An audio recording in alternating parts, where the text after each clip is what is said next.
This is the lead part to Say So. The way Grace and Truth Church does the song, we actually play with 3 guitars, and the first guitar is usually the person singing, and it's more of a straightforward rhythm E guitar that follows along a little bit with the bass. The second guitar is a lot of your delay work, as well as any kind of feedback that you hear throughout the song, and a backup or help to that main riff. And then the third guitar is that main riff lead part, which is what we're going to go over here today. And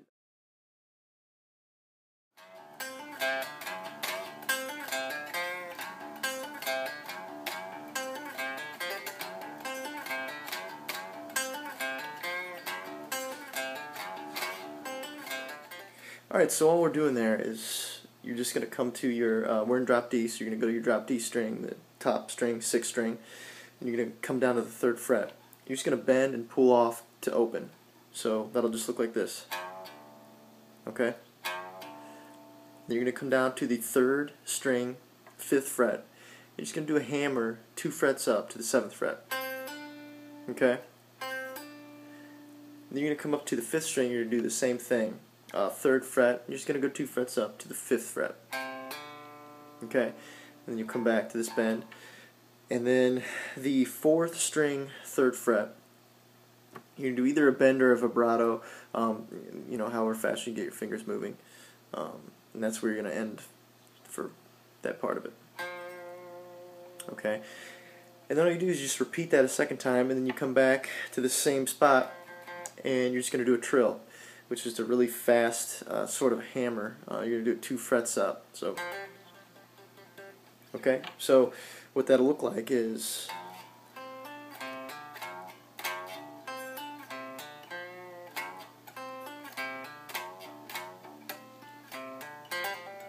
Alright?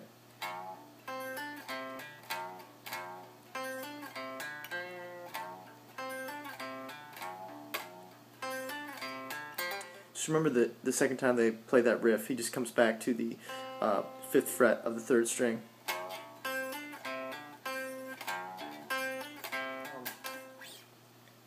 And then through the verses, actually, I don't think I'm doing anything through the first verse, but like I said, we're playing with 3 guitars, so I don't want to distract from the vocals too much. I want to stay inconspicuous through those until it starts getting heavier throughout the song. But when I finally do come in on a verse, I'm basically just hanging on one note and just kind of muting it, so that just kind of looks like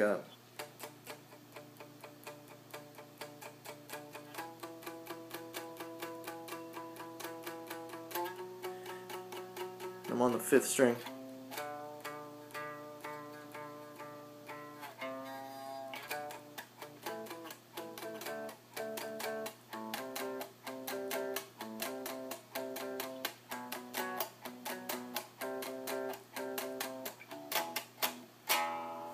Alright, so that's the bridge.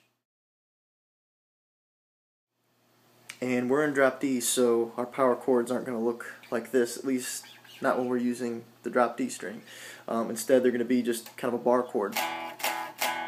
And that's all that is. It's just those three strings, your 3 top strings there. And I'm always sliding off of stuff. I just think it gives it more flavor. It really doesn't matter. But you'll do that. And keep in mind, I don't know if there's 3 bridges, I believe there are, but each bridge, they add something on. So, your first part of your bridge is, and you'll come down to the 4th string of, the 3rd string, 4th fret, and then the 1st string, 3rd fret, and you're just going to go. Okay? So you'll do that, and you'll come back to this 4th fret of the 3rd string. Okay? And then when you go to play the next note, it's going to be the 1st string, 2nd fret. So, okay? And then he comes down and bars this 5th fret, the G down here.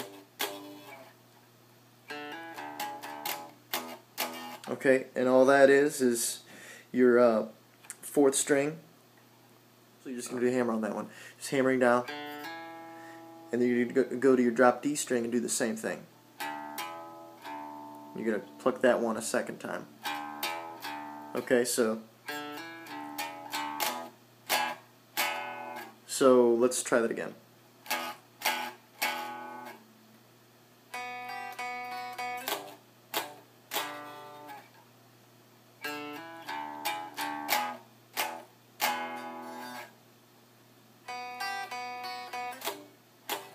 And then this is the third part that gets added on. Come to your 5th string 2nd fret.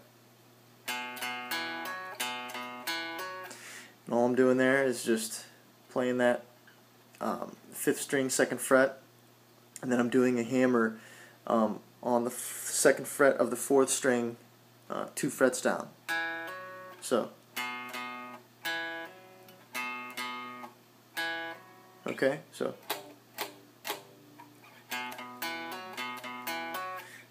and then actually on that part, that last bridge there, after they do that, he comes up to the C and just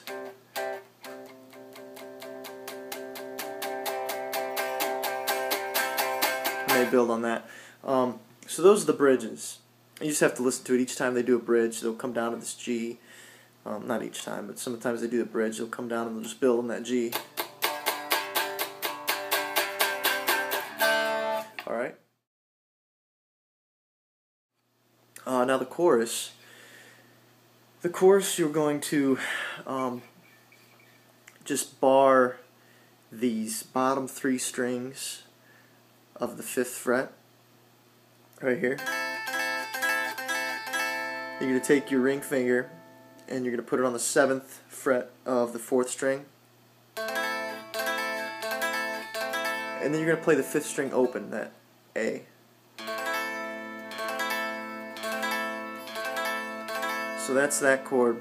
The chord before that I skipped is a D, just a simple D chord formation.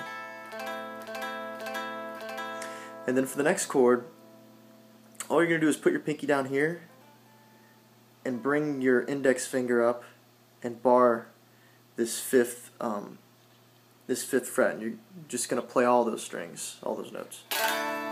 Okay? And then he slides down for that C part. He slides 4th and 5th string. You're just going to bar those on the 13th fret. I'm sorry, the 14th fret. So those are barred, and you're just going to bring your middle finger up to the 15th fret and hit that. While you don't want to disturb this other one that you have going on here, that you have barred. Okay.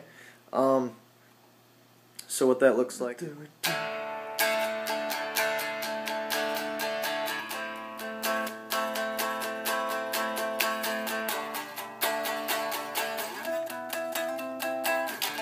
Back to the D.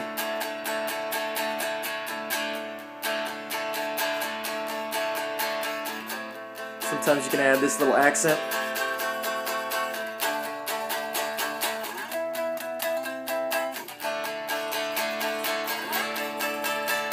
And I like to do,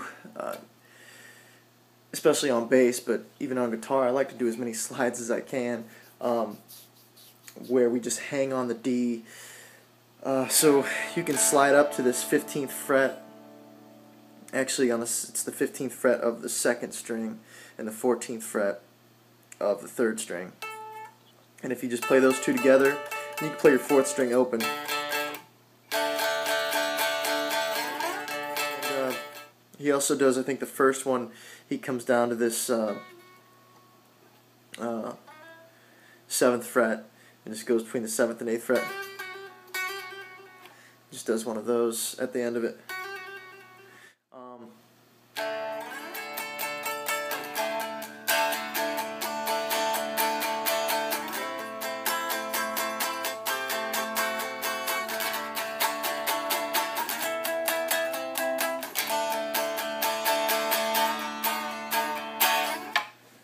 I think so far that's it. There's a few other pieces just to listen to, but that's the most difficult of it, is just following along with those parts. And once you know that, that's kind of the bread and butter of it. You can get creative, throw in little accents and be sliding on the neck, and the chorus, those little accent notes, just with your pinky, just come down on that second string. Alright? That's it.